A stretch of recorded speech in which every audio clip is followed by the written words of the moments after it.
12:46, continuamos con más de Noticias Globovisión Internacionales. Gracias por interactuar con nosotros a través de @internacionales_GB. De inmediato le damos la bienvenida a Manuel Camilo González, quien es politólogo internacional, nos acompaña desde Colombia. Muy buenos días, Manuel, gracias por acompañarnos. Buenos días, Trina, muchas gracias por tu invitación y un saludo a la audiencia. Gracias, Manuel. Quería preguntarte de qué balance podemos hacerle ya para este lunes, luego conocer estos resultados y sobre todo esas ciudades más importantes de Colombia que hemos visto un cambio. Bueno, más allá de la explicación clásica de decir que esto fue un referéndum sobre o un plebiscito sobre la gestión del presidente Petro, hay que decir que en Colombia el poder local siempre lo han tenido y lo siguen teniendo los partidos institucionalizados, los partidos tradicionales.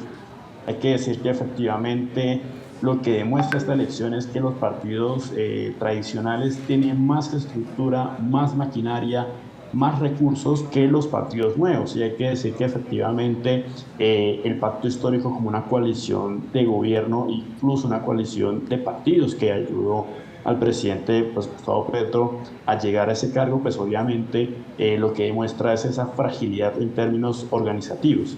Y también hay que decir que efectivamente la derrota del gobierno, que prácticamente estaba anunciada, hay que atribuírsela mucho a la idea de que el gobierno, más que el gobierno, el partido del gobierno, fue muy poco efectivo a la hora de generar candidaturas y listas atractivas para el electorado. Incluso existieron muchas peleas internas que básicamente deshicieron esa cohesión, esa unidad que necesariamente necesitan los partidos gobernantes a la hora de mantener el poder local. Entonces, efectivamente, yo creo que hay un refuerzo muy interesante en que, por un lado, está la habilidad del gobierno en cuanto a las candidaturas, pero por el otro lado hay que decir que efectivamente e históricamente los partidos tradicionales han tenido ese poder local y lo han logrado conservar a lo largo de las elecciones. Manuel, ¿y qué análisis también podemos darle al tema de las irregularidades y disturbios que se registraron? Bueno, esto hay que enmarcarlo dentro de otro escenario muy importante aquí en Colombia, y es que desafortunadamente el escenario de seguridad se ha deteriorado.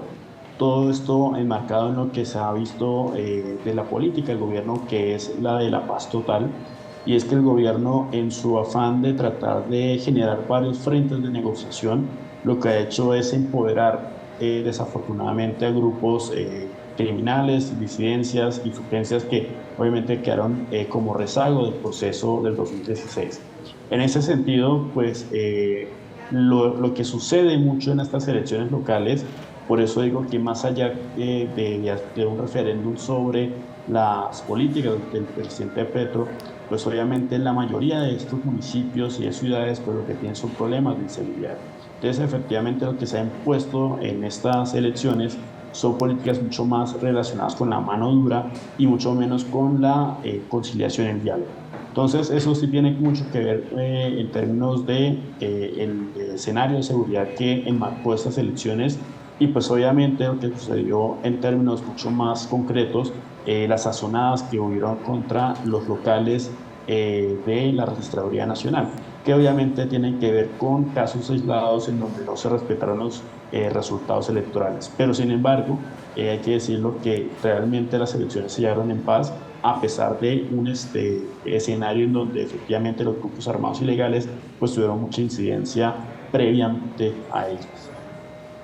Manuel, y además la desaprobación ya de un 60% que alcanza Gustavo Petro a poco más de un año de mandato. Sí, así es. Yo creo que esta elección demuestra cómo el gobierno del presidente Petro ha gastado en menos de 2 años, literalmente, su capital político. Creo que las elecciones, el resultado de las elecciones es consecuencia de haber literalmente quemado los puentes con los partidos tradicionales con los que hizo la coalición en el primer semestre de su gobierno, y que efectivamente ese rompimiento ha dado paso a que efectivamente esos partidos que antes eran aliados hoy son opositores o son independientes.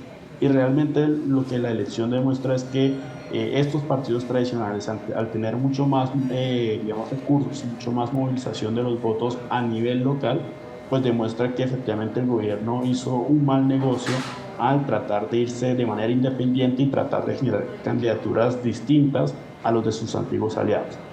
En ese sentido hay que decir que efectivamente lo que resulta de esta elección es un Petro más debilitado, ya que efectivamente lo importante de estas elecciones es cómo se articula el nivel nacional con el nivel local, toda vez con una propuesta muy interesante que es la propuesta que aquí conocemos como el Plan Nacional de Desarrollo, y es todas esas propuestas que el gobierno quiere hacer a nivel nacional, pero que necesariamente implican el apoyo de los alcaldes, de los gobernadores y obviamente la aprobación de las asambleas y los consejos. Al no tener, digamos, esa gran mayoría a lo largo del territorio, pues se complica mucho más y corre el riesgo el gobierno de que sus reformas más ambiciosas, por ejemplo de la salud, todo lo que tiene que ver con la educación, pues se ponga en negociación y pierda el sentido que efectivamente el gobierno quiere darle en pro de lograr unos acuerdos que efectivamente favorecen mucho más a los partidos que al propio gobierno. Entonces, efectivamente, lo que uno ve acá es que las elecciones, los resultados de las elecciones son consecuencia de errores que ha cometido el gobierno en el pasado, sobre todo errores a la hora de concretar alianzas para su gobernabilidad. Y exactamente, ¿qué pasará entonces a partir de ahora con la gobernabilidad? Lo estaremos viendo durante los próximos meses, por supuesto, y qué acuerdos incluso podrá llegar Gustavo Petro y además todas esas propuestas que tenía, esas banderas de campaña antes de llegar a la presidencia. Gracias, Manuel, por acompañarnos. Muchas gracias, Trina, por la invitación y un saludo a la audiencia. Manuel Camilo González nos acompañó desde Colombia, politólogo internacional.